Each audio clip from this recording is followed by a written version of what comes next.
Right, sisimeli ndiri kucape town, zita rangu kusamura masheo, zita rangu ndinonzi Godfrey.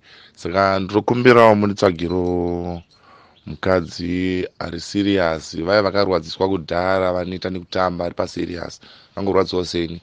Ndoda munhu ari kuda zvemba wekuti tinodanana togarisana tirorani tiite sezviri straight.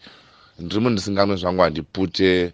Ndiri munhu ndinobhilivha muna Mwari. So far kuno Cape Town handisi kuenda kuchechi, but kuZimbabwe ndaenda. Chikunetsa kuno kuchechi yandaenda chai handina kuiona. Saka mamachechi aya zvinongondiitirawo, that's why ndisiri kuenda hangu kuchechi, but ndiri kuda munhu ari serious. Zvokuroora ndinoroora ndobvisa mari.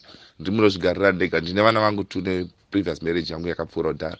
Vari kuZimbabwe namai vavo ikoko kwavanogarawo kwavo. Inini ndiri kugara ndega. Ndiri munhu ndinozvishandira, ndoshanda muCape Town Mozambique pane imwe kambani, so ndikapenda. Ndinogara ndega, ndingodawo munhu ari serious, handinwe handipute.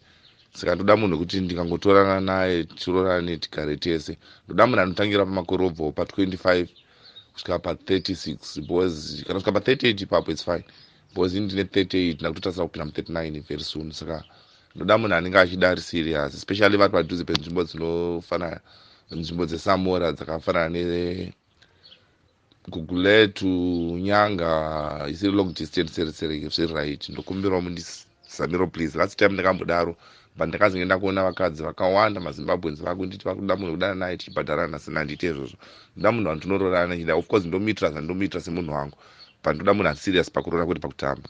Namba dzangu ndodzandaisa pasi idzo. Kana makunyora musaisa henyu zita, munongonyora audio, munongoisa nyayo, but namba dzangu munonyora ipapo, nekwandogara kusamona.